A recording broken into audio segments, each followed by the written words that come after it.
সোনামুড়া মহকুমার বটতলী এলাকায় একটি গাছের উঁচু ডালে বিশাল আকৃতির একটি অজগর সাপকে জড়িয়ে থাকতে দেখে এলাকায় চাঞ্চল্যের সৃষ্টি হয়।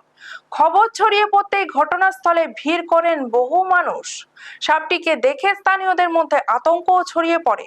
খবর পেয়ে বন দপ্তরের কর্মীরা ঘটনাস্থলে পৌঁছান, কিন্তু অজগরটি গাছের অনেক উঁচু ডালে থাকায় সেটিকে নিরাপদে উদ্ধার করতে সমস্যায় পড়েন তারা।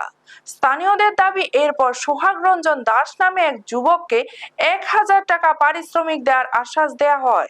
সেই আশ্বাসে তিনি বৃষ্টির মধ্যে জীবনের ঝুঁকি নিয়ে গাছে ওঠেন এবং ডাল কেটে অজগরটিকে নিচে নামানোর পর অজগরটি আবার গাছে ওঠার চেষ্টা করলে সোহাগ রঞ্জন দাস সাহসিকতার সঙ্গে সেটিকে নিয়ন্ত্রণে এনে বন দপ্তরের কর্মীদের হাতে তুলে দেন।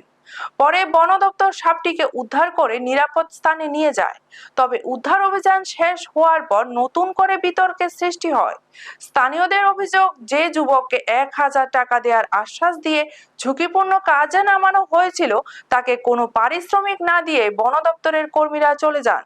এলাকাবাসীর দাবি, উদ্ধার কাজ বন দপ্তরের দায়িত্ব হলেও একজন সাধারণ মানুষকে জীবনের ঝুঁকি নিয়ে কাজে লাগানো এবং পরে প্রতিশ্রুত অর্থ না দেওয়া অত্যন্ত দুঃখজনক।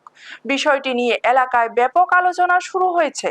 পাশাপাশি ভবিষ্যতে এ ধরনের পরিস্থিতিতে বন দপ্তরের নিরাপত্তা ব্যবস্থা ও দায়িত্ব পালন নিয়েও প্রশ্ন তুলছেন স্থানীয়দের একাংশ। ব্যুরো রিপোর্ট, নিউজ তৎকাল 24। আমাদের কইছে এদিকে একটা অজগর সাপ একটা গাছের আঘাত উঠে হয়েছে। আমার কইছে এটা ফাইরা দিলে 1000 টাকা দিব।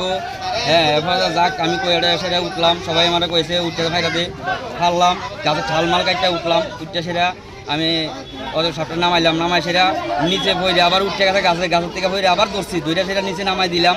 তারা ধরতে পারে না, আমি দইটা সেটা তারা দিলাম। তারা কইছে টাকা ঠিক আছে, আমি টাকাটা দিয়ে দিতেছি। তারা টাকা না দিয়ে সেটা গাড়িটা লেগে গেছে। আপনারা কে টাকা দিব কইছিল? ফরেস্টার এসে আমরা টাকা দিব কইছিল, গাড়ি লিয়া তারা কাছে টাকা দিব, উড়েন ভাইটা দেন, আমরা টাকা দিয়ে দিব। আপনারা টাকা বাইর করে আমার 200 টাকা হাতে 1000 টাকার কথা কইছে, আমার দিয়েছে 200 টাকা। এও দিছে না টাকাটা, আমি কিছু লাগবে না আমার। তারা উদ্যোগে নাই, তারা কি ধরবো না ধরবে, তারা কইতেছে এত আঘাত কেন ধরবো, লুক দিয়ে দেও, আমরা লুকের টাকা দিয়ে দেবো, এটা ফাইরা দিব। এবার যা কাটলাম, সব কিছু করলাম, কাটতেও দিলাম, ধরেও দিলাম, সাপটারে ধরে তারা হাতে হেফাজত করে দিলাম। তারা আমার টাকাও দিল না, চলে গেল গা।